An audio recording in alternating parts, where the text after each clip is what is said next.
जे एक ऐसा लड़का था जो हर उस चीज की तलाश में था जिसे दुनिया सफलता कहती है। एक अच्छी जॉब, बड़ा पैकेज, शहर की चमक, स्टाइलिश लाइफ। कॉलेज में वो टॉपर्स की भीड़ में नहीं था, लेकिन उसके अंदर एक सवाल हमेशा घूमता था। क्या मैं जो कर रहा हूं वो वाकई मायने रखता है? दोस्तों की भीड़, पार्टीज, करियर की दौड़ और सोशल मीडिया की चकाचौंध के बीच कहीं एक खालीपन था जिसे वो खुद भी समझ नहीं पा रहा था। एक दिन उसका दोस्त उसे एक ऐसे इवेंट में ले गया जहां एक युवा भिक्षु, मोंक, बोलने वाला था। जे का मन तो नहीं था जाने का, लेकिन किसी मजबूरी में वो वहां पहुंच गया। और फिर वहां जो हुआ वो उसकी पूरी जिंदगी बदल देने वाला था।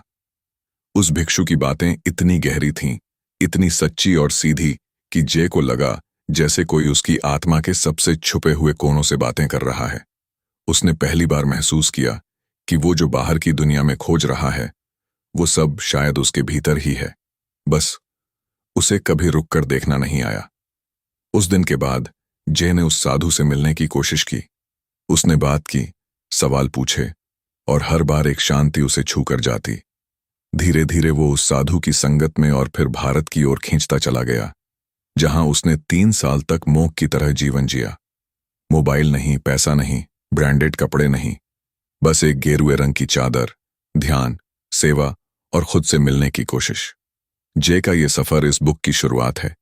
ये किताब उसी की कहानी है, एक सामान्य लड़के की जो दुनिया की भीड़ में उलझा हुआ था, लेकिन जिसे शांति तब मिली जब उसने सब कुछ छोड़कर खुद को पाया।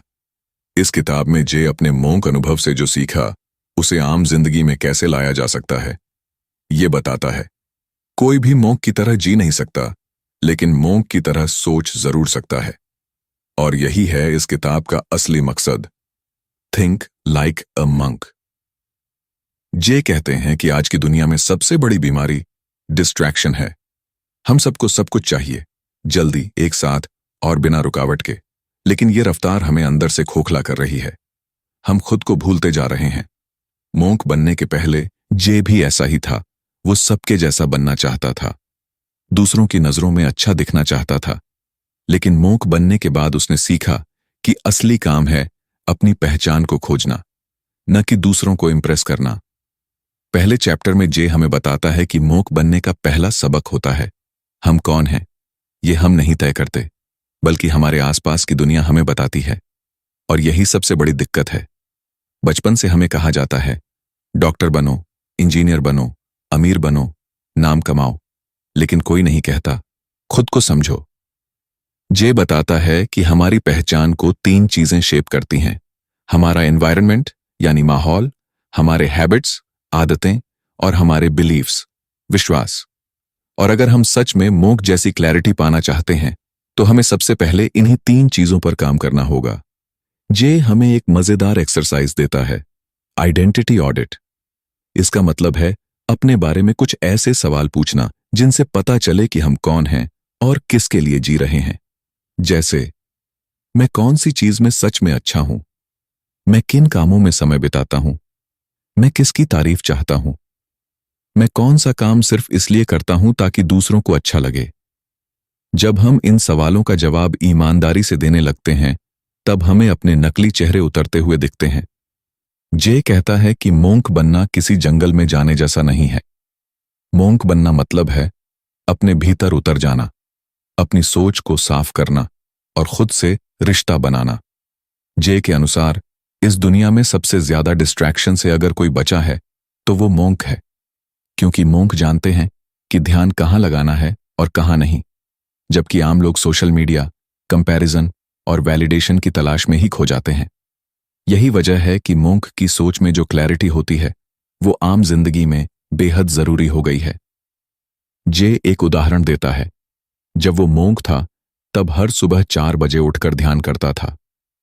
शुरुआत में उसे ये सब अजीब लगता था, लेकिन जब वो हर दिन अपने भीतर की आवाज से जुड़ता गया तो उसे समझ में आया कि असली नॉइज हमारे बाहर नहीं बल्कि हमारे अंदर होती है।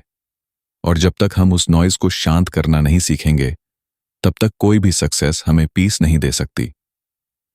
इस किताब में जे एक और बहुत जरूरी बात कहता है, comparison is the thief of Joy, यानी तुलना करना हमारी खुशी चुरा लेता है। हम जब तक दूसरों से खुद की तुलना करते रहेंगे तब तक हम कभी चैन में नहीं रह सकते। मॉन्क लोग कभी तुलना नहीं करते क्योंकि उनका ध्यान होता है सत्य पर, न कि स्टेटस पर। जे हमें अपने मॉन्क गुरु के बारे में भी बताता है, जिन्होंने उससे कहा था, अगर तुम खुद को नहीं जानते तो तुम जो भी बनोगे वो एक मुखौटा होगा। इस एक बात ने जे को झकझोर दिया और उसने तय किया कि वो अपनी असली पहचान तक पहुंचेगा, चाहे उसे कुछ भी क्यों ना करना पड़े। इस किताब का पहला भाग जे के इस ट्रांसफॉर्मेशन की शुरुआत दिखाता है। कैसे एक लड़का जो कभी कॉर्पोरेट दुनिया का हिस्सा बनना चाहता था, वो साधु बन गया और फिर मॉन्क की सोच लेकर वापस दुनिया में आया। इस भाग में हमें यह सिखाया गया है कि हम चाहे कुछ भी करें, कहीं भी रहें, लेकिन जब तक हम खुद को नहीं समझते तब तक हमारी सोच भी उधारी ही रहेगी। जे की ये कहानी सिर्फ उसकी नहीं है, बल्कि हर उस इंसान की है जो जिंदगी की भीड़ में खो गया है और अब अपने भीतर की शांति ढूंढना चाहता है। जे शेट्टी की कहानी अब उस मोड़ पर पहुंच चुकी थी जहां उन्होंने साधु जीवन को अपनाया था। गेरुए वस्त्र, सुबह 4 बजे ध्यान और शहर की भीड़भाड़ वाली दुनिया से कोसों दूर एक शांत आश्रम की साधारण दिनचर्या। लेकिन यही सादगी, यही दोहराव और यही मौन वो चीजें थीं जिनमें जे ने सबसे बड़े जीवन पाठ सीखे।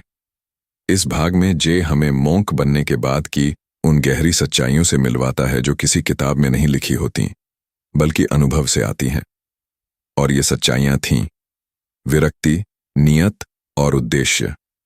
जे बताता है कि मॉन्क की सोच की जड़ विरक्ति यानी डिटैचमेंट में होती है, लेकिन विरक्ति का मतलब त्याग या दुनिया से भाग जाना नहीं है, बल्कि इसका मतलब है बिना आसक्ति के जुड़ना। मॉन्क सब चीजों से जुड़ते हैं, प्रकृति, लोगों, सेवा और यहां तक कि ध्यान से भी, लेकिन वो किसी भी चीज के गुलाम नहीं बनते। जे कहता है कि जब वो पहली बार विरक्ति के बारे में सुनता था तब उसे लगता था कि इसका मतलब होगा किसी से प्यार मत करो, कुछ चाहो मत, किसी की परवाह मत करो। लेकिन सच्चाई इसके उलट थी। मॉन्क सिखाते हैं कि प्यार करो लेकिन पकड़ो मत, सेवा करो लेकिन उम्मीद मत रखो, कुछ हासिल करो लेकिन खुद को उस सफलता में खो मत।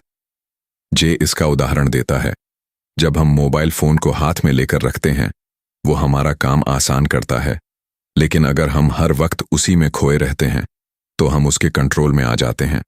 विरक्ति का मतलब है चीजों को उनका उद्देश्य देकर इस्तेमाल करना, लेकिन खुद का मूल्य उनसे तय न करना। जे एक गहरी बात बताता है जो उसके गुरु ने कही थी, जो चीजें तुम्हें कंट्रोल करती हैं वो तुम्हारा चेहरा नहीं, तुम्हारी जंजीर बन जाती है। चाहे वो पैसा हो, रिश्ते हो या फेम, अगर हम किसी चीज से इस हद तक जुड़ जाएं कि उसकी गैर मौजूदगी हमें तोड़ दे तो हम सच में आजाद नहीं हैं। विरक्ति का दूसरा पहलू है अटैचमेंट टू एक्सपेक्टेशंस, यानी हमारी उम्मीदों से जुड़ाव। जे बताता है कि अक्सर हम लोगों से ज्यादा उनकी उम्मीदों से बंधे होते हैं, जैसे वो मुझे समय देगा, वो मुझे समझेगा, वो हमेशा मेरे साथ रहेगा। और जब ये उम्मीदें टूटती हैं तो दर्द होता है। लेकिन अगर हम सीख जाएं कि प्यार बिना शर्तों के भी हो सकता है तो हम खुद को उस दुख से बचा सकते हैं जो हमारी कल्पनाओं से पैदा होता है। इसके बाद जे मॉन्क सोच का दूसरा आधार बताता है इंटेंशन, यानी नियत। मॉन्क कभी भी सिर्फ दिखावे के लिए कोई काम नहीं करते। उनका हर काम एक प्योर इंटेंट से आता है, सेवा, करुणा या सीख। जबकि दुनिया में बहुत सारे काम बाहरी दिखावे के लिए होते हैं। हम जिम इसलिए जाते हैं ताकि लोग हमारी बॉडी की तारीफ करें, हम फोटो इसलिए खिंचवाते हैं ताकि इंस्टाग्राम पर लाइक आए। लेकिन मॉन्क पूछते हैं, क्या तुम वो काम भी करोगे अगर कोई देख ही नहीं रहा? जे कहता है कि अगर कोई काम करने के पीछे हमारी नीयत शुद्ध नहीं है तो वो काम चाहे कितना भी बड़ा हो, उसका असर खोखला हो जाएगा। मॉन्क का ध्यान हमेशा इस बात पर रहता है कि मैं ये काम क्यों कर रहा हूं। अगर जवाब होता है क्योंकि ये सही है या इससे किसी को मदद मिलेगी, तो वो काम पवित्र बन जाता है। जे एक दिन की घटना बताता है। आश्रम में एक साधु को बहुत बुरे काम सौंपे गए थे, टॉयलेट साफ करना, झाड़ू लगाना, किचन की सफाई। जे ने पूछा, आपको बुरा नहीं लगता ये सब करते हुए? उस साधु ने मुस्कुराकर जवाब दिया, जब नियत सेवा की हो तो कोई भी काम छोटा नहीं होता।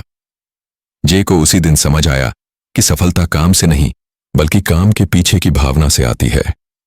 अब आता है मोंक सोच का तीसरा स्तंभ, पर्पस यानी उद्देश्य। मोंक कभी भी बस जीने के लिए नहीं जीते। उनका हर दिन, हर क्रिया, हर सांस एक उद्देश्य से जुड़ी होती है। जे बताता है कि आश्रम में रहते हुए उसका दिन बेहद साधारण था। उठना, ध्यान करना, सेवा, पढ़ाई, फिर ध्यान, लेकिन हर काम में एक उद्देश्य था, खुद को सुधारना और दूसरों के लिए उपयोगी बनना। जे कहता है कि जिंदगी में पर्पस होना उतना ही जरूरी है जितना सांस लेना। अगर कोई पूछे, तुम क्यों जी रहे हो, और हमारे पास कोई साफ जवाब ना हो, तो हम एक खोई हुई नाव की तरह हैं जिसे कोई भी हवा कहीं भी बहा सकती है। पर्पस हमें दिशा देता है, और जब हम पर्पस के साथ जीते हैं तो छोटी छोटी तकलीफें हमें हिला नहीं पाती। जे हमें ये एक्सरसाइज देता है, राइट योर यूलॉजी, यानी सोचिए कि जब आपकी जिंदगी खत्म हो जाएगी, लोग आपके बारे में क्या कहेंगे। क्या आप चाहते हैं कि लोग कहें, उसने बहुत पैसा कमाया, या फिर उसने दिल छूने वाला जीवन जिया? जब हम ये सोचते हैं तब हमें अपने असली उद्देश्य की झलक मिलती है। जे कहता है कि मोंक बनने के बाद उसकी सबसे बड़ी सीख यही थी, विरक्ति, नियत और उद्देश्य, ये तीनों मिलकर ही सच्ची शांति और खुशी देते हैं। ज्यादातर लोग शांति इसलिए नहीं पा पाते क्योंकि उनका ध्यान बाहरी चीजों में है। कौन क्या कह रहा है, कितने फॉलोअर्स हैं, कौन कितना आगे निकल गया। लेकिन जब हम अपने भीतर की नियत, विरक्ति और उद्देश्य को समझ लेते हैं, तब हमें बाहरी वैलिडेशन की जरूरत नहीं रहती। इस भाग के अंत में जे हमें चुनौती देता है, अगली बार जब आप कोई काम करें तो खुद से 3 सवाल पूछिए। 1, क्या मैं इससे जुड़ा हूं या इस पर निर्भर हूं? 2, मेरी इस काम के पीछे की नीयत क्या है? 3, क्या ये काम मेरे जीवन उद्देश्य से जुड़ा है? अगर इन 3 सवालों के जवाब ईमानदारी से देंगे तो आप हर दिन को एक साधु की तरह जीना शुरू कर देंगे। भले ही आपके कपड़े वहीं हों, भले ही आप शहर के बीचों बीच हों, लेकिन आपकी सोच शांत होगी, गहरी होगी और सच्ची होगी। जे शेट्टी जब आश्रम में रह रहा था तब उसने सोचा था कि अब तो उसके जीवन की सारी समस्याएं खत्म हो गई होंगी। लेकिन आश्रम में आने के कुछ ही दिनों बाद उसे समझ में आया कि असली लड़ाई तो अब शुरू हुई थी, और ये लड़ाई किसी बाहरी दुश्मन से नहीं बल्कि खुद के अंदर चल रही थी। जे ने महसूस किया कि ध्यान लगाना तो आसान है, लेकिन अपने मन की आवाजों को शांत करना वो सबसे कठिन था। और उन आवाजों में सबसे ज्यादा जो बातें गूंजती थीं वो थीं डर, नकारात्मक सोच और बिना वजह की चिंता। जे बताता है कि कैसे एक दिन वह ध्यान में बैठा था और अचानक उसके दिमाग में उसका पुराना जीवन आने लगा। अगर मैं वापस गया तो क्या करूंगा? अगर ये रास्ता गलत निकला तो क्या होगा? क्या मैं अपने माता पिता की उम्मीदों को तोड़ रहा हूं? और क्या मैं खुद से भाग रहा हूं? ये सारी बातें बिना किसी रोक के उसके भीतर घूमने लगीं। जे को पहली बार समझ में आया कि डर और सोच हमें तब भी नहीं छोड़ते जब हम शांति की तलाश में सबसे शांत जगह पर पहुंच चुके होते हैं। जे के गुरु ने एक दिन उसे कहा, तुम्हारे डर तुम्हारे दुश्मन नहीं हैं, वे तुम्हारे शिक्षक हैं। बस उन्हें सुनो, लेकिन उन्हें अपनी जिंदगी का कप्तान मत बनने दो। यह बात जे के दिल में उतर गई। उसने महसूस किया कि डर को दबाने की बजाय उसे समझना ज्यादा जरूरी है। जे बताता है कि ज्यादातर लोग डर को खत्म करना चाहते हैं, लेकिन मोंक डर को ऑब्जर्व करते हैं, उसे एनालाइज करते हैं और फिर उसे गाइड बनाकर इस्तेमाल करते हैं। जे हमें एक कहानी सुनाता है। एक बार एक आदमी रात को जंगल से गुजर रहा था। उसे सामने से एक सांप दिखा और वो डर के मारे भाग गया। अगली सुबह जब वो उसी रास्ते से लौटा तो उसने देखा कि वो सांप असल में एक रस्सी थी। जे कहता है कि हमारे डर भी ऐसे ही होते हैं, अंधेरे में बढ़ते हैं, लेकिन जब हम उन पर रोशनी डालते हैं तो अक्सर वो उतने खतरनाक नहीं होते जितना हम सोचते हैं। अब बात आती है नकारात्मक सोच की, नेगेटिव थिंकिंग। जे बताता है कि हमारे दिमाग में हर दिन हजारों विचार आते हैं और उनमें से ज्यादातर नकारात्मक होते हैं, क्योंकि हमारा दिमाग खतरों से हमें बचाने के लिए बना है। लेकिन आज के दौर में वो ज्यादा ओवर रिएक्ट करने लगा है। जैसे मैं इस इंटरव्यू में फेल हो जाऊंगा, मेरे साथ हमेशा बुरा ही होता है, मैं कभी बदल नहीं सकता, वगैरह। ये सोचें हमारे आत्मविश्वास को अंदर से जला देती हैं। जे एक मोंक प्रैक्टिस के बारे में बताता है जिसे वो स्पॉट स्टॉप स्वॉप कहता है। इसका मतलब है 1. स्पॉट, नकारात्मक सोच को पहचानो, जैसे मुझसे ये नहीं होगा। 2. स्टॉप, तुरंत उसे रोकने का इरादा बनाओ, उस सोच को पकड़ो और कहो ये मेरा सच नहीं है। 3. स्वॉप, उस सोच को एक पॉजिटिव या तटस्थ सोच से बदलो, जैसे मैं प्रयास करूंगा और यही काफी है। जे बताता है कि जब हम बार बार अपनी सोचों को पकड़कर उन्हें बदलते हैं तो धीरे धीरे दिमाग की वायरिंग बदलने लगती है। मोंक लोग इसी तकनीक से खुद को ट्रेन करते हैं, हर दिन, हर पल। अब आता है ओवरथिंकिंग, वो आदत जो आज की पीढ़ी का सबसे बड़ा मानसिक बोझ बन चुकी है। जे कहता है कि ओवरथिंकिंग का असली कारण है निर्णय न लेना और हर बात को परफेक्ट करना चाहना। जब हम किसी फैसले को बार बार सोचते हैं, क्या मैं सही कर रहा हूं? क्या इससे मुझे नुकसान होगा? क्या कोई और रास्ता बेहतर है? तो हम एक जगह अटक जाते हैं और यही मानसिक थकान का कारण बनता है। जे बताता है कि मोंक लोग कैसे ओवरथिंकिंग से बचते हैं। वे अपने डिसीजंस को सत्य और सेवा के तराजू में तौलते हैं। अगर कोई फैसला किसी की भलाई के लिए है और उससे सत्य को चोट नहीं पहुंचती, तो वो उसे अपनाते हैं और फिर आगे नहीं सोचते। जे कहता है कि बार बार किसी चीज पर सोचते रहना दरअसल हमारी मानसिक ऊर्जा की बर्बादी है, और मोंक लोग ऊर्जा को बहुत पवित्र मानते हैं। वे उसे सोच में नहीं, सेवा में लगाते हैं। जे हमें एक और अभ्यास बताता है, केव मेडिटेशन, जो उसने आश्रम में किया था। एक अंधेरी गुफा में घंटों अकेले बैठकर सिर्फ अपने विचारों को महसूस करना। शुरुआत में जे डर गया था, गहराई, अंधेरा और मन की आवाजें। लेकिन धीरे धीरे उसे समझ में आया कि गहराई से भागने से अच्छा है उसमें उतरना। और जब उसने अपने डर, नकारात्मक सोच और बार बार आने वाले विचारों को देखा, समझा और अपनाया, तो वो चीजें शांत होने लगीं। जे कहता है कि हम सबके भीतर एक इनर रूम होता है जहां शांति हमेशा मौजूद होती है, लेकिन उस कमरे का दरवाजा बंद रहता है क्योंकि बाहर की आवाजें बहुत तेज होती हैं। मोंक ध्यान, अभ्यास और समझ के जरिए उस दरवाजे को खोलते हैं, और जब वो शांति से जुड़ते हैं तो डर, चिंता और अस्थिरता खुद ब खुद कम होने लगती है। इस भाग के अंत में जे हमें कुछ छोटे अभ्यास देता है। मॉर्निंग क्लैरिटी प्रैक्टिस, हर सुबह 5 मिनट एक सवाल पूछो, आज मेरा मन कैसा है? इसे एक पेपर पर लिखो और जवाब दो। थॉट ऑडिट, दिन में एक बार बैठो और सोचो, आज मैंने किन बातों पर सबसे ज्यादा ध्यान दिया? अगर वो बातें नकारात्मक थीं तो उन्हें पहचानो। फियर लेटर, अपने सबसे बड़े डर को एक पत्र की तरह लिखो, उसे नाम दो, उससे बात करो और उसे कहो, तुम मेरी पहचान नहीं हो। जे बताता है कि मोंक बनना आसान नहीं है, लेकिन मोंक की तरह सोचना सबके बस की बात है। बस हमें इतना करना है कि हम अपने विचारों के शोर को सुनना बंद करें और अपनी आत्मा की आवाज को धीरे धीरे सुनना शुरू करें। जे शेट्टी की साधु बनने की यात्रा अब एक ऐसे मोड़ पर पहुंच चुकी थी जहां उसे न सिर्फ अपने डर और सोच से लड़ना था, बल्कि अब उसके सामने 3 और गहरे शत्रु खड़े थे: ईगो, अहंकार, कंपैरिजन, तुलना, और आइडेंटिटी क्राइसिस, पहचान की उलझन।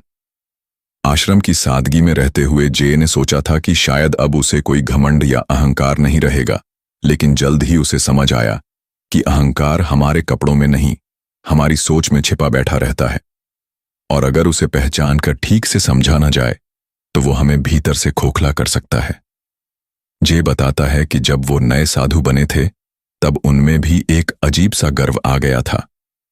वो सोचते थे, देखो मैं कितना अलग हूं, मैं दुनिया की चमक दमक को छोड़कर आध्यात्म के रास्ते पर हूं।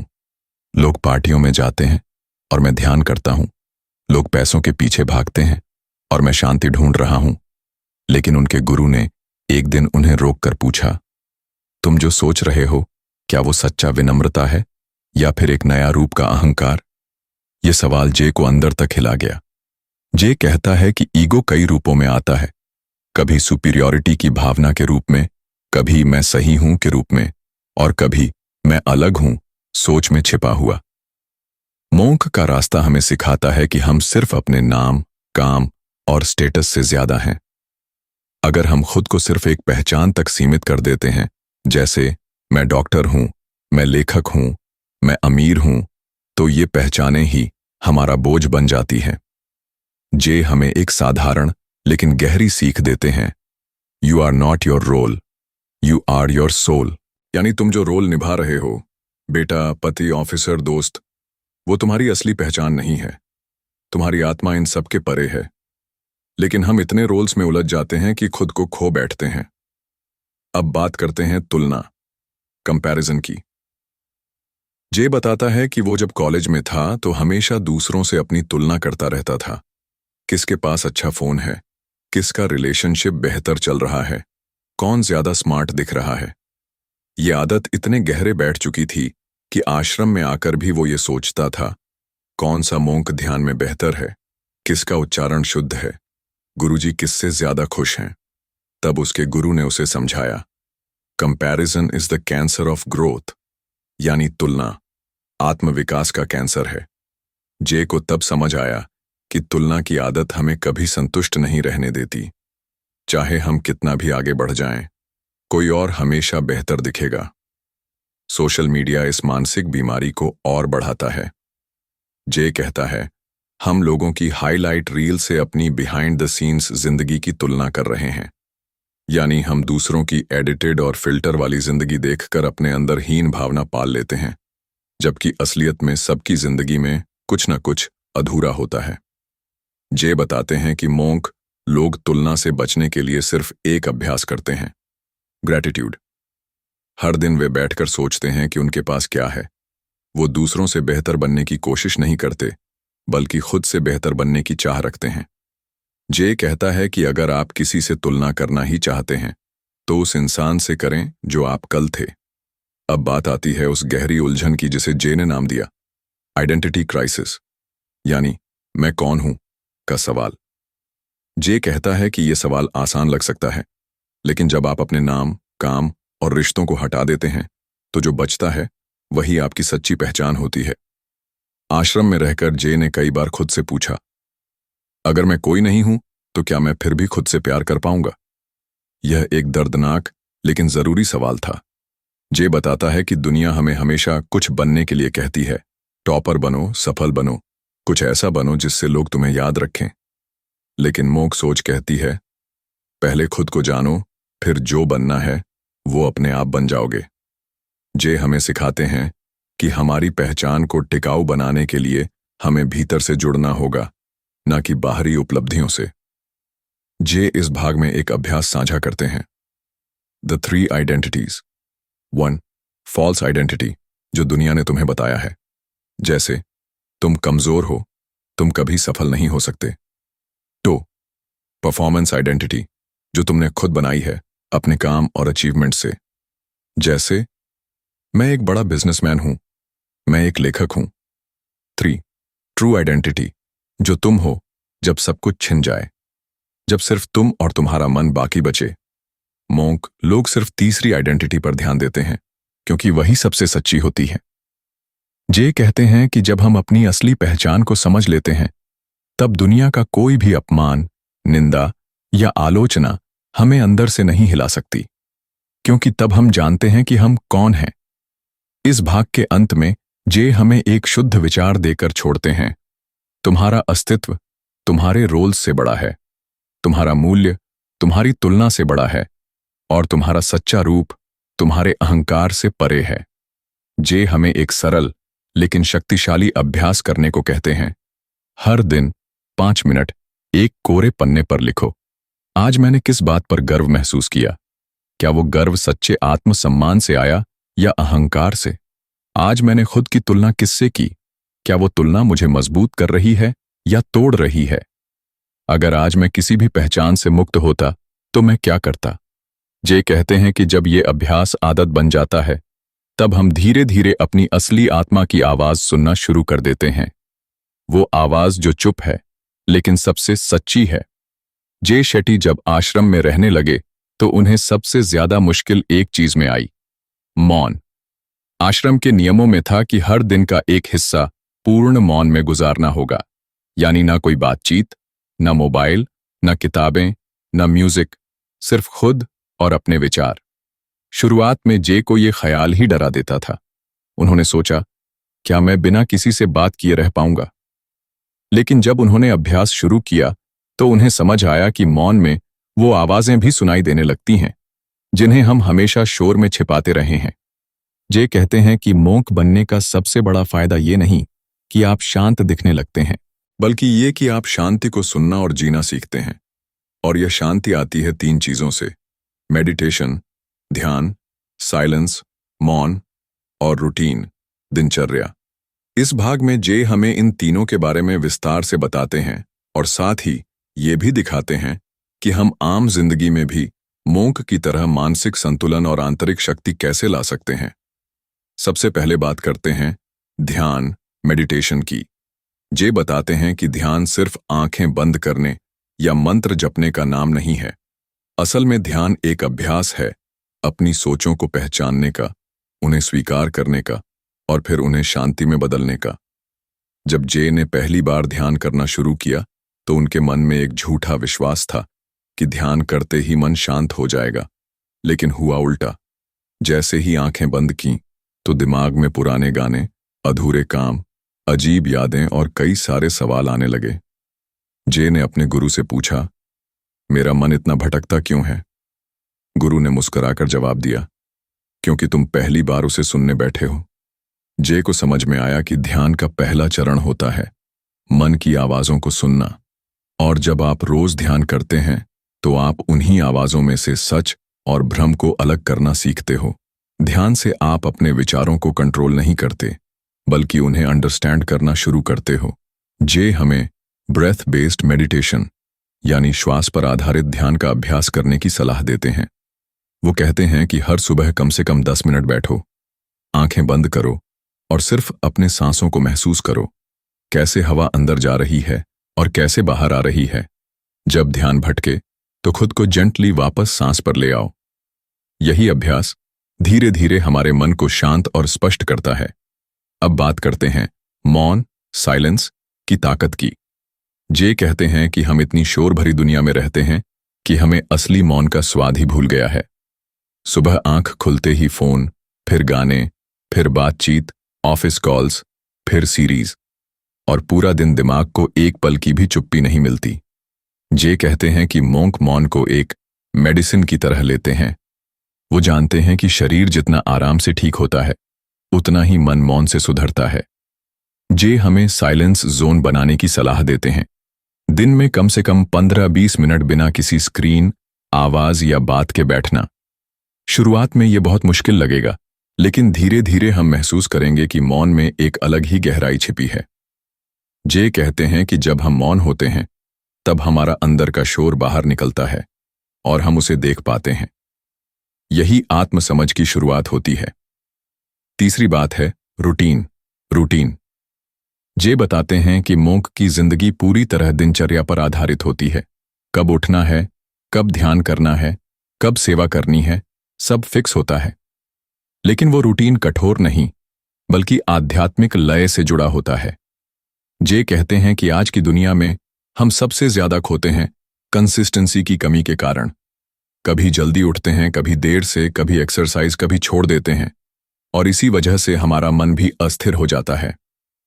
जे हमें एक मॉर्निंग रूटीन ब्लूप्रिंट बताते हैं। 1. साइलेंस, मौन। जैसे ही उठो 5 मिनट आंख बंद करके सांस पर ध्यान दो। 2. अफर्मेशन, सकारात्मक वाक्य। खुद से कहो, मैं शांत हूं, मैं मजबूत हूं, मैं आज खुद को बेहतर बनाऊंगा। 3. ग्रेटिट्यूड, कृतज्ञता। 3 बातें सोचो जिनके लिए तुम आभारी हो। 4. मूवमेंट, चलना, एक्सरसाइज। 10-15 मिनट शरीर को चलाओ ताकि ऊर्जा प्रवाहित हो। 5. इनपुट, पढ़ना, सीखना। दिन की शुरुआत में कुछ अच्छा पढ़ो जो तुम्हें प्रेरणा दे। जे कहते हैं कि अगर हम हर दिन की शुरुआत सही ऊर्जा और स्थिरता से करें तो पूरा दिन हमारी सेवा करेगा। मोंक लोग कोई जादू नहीं करते, वो बस लगातार सही अभ्यास करते हैं। इस भाग में जे बताते हैं कि शांति कोई मंजिल नहीं, बल्कि अभ्यास है। वो हमें एक साधारण लेकिन असरदार अभ्यास बताते हैं, स्टिलनेस चेक।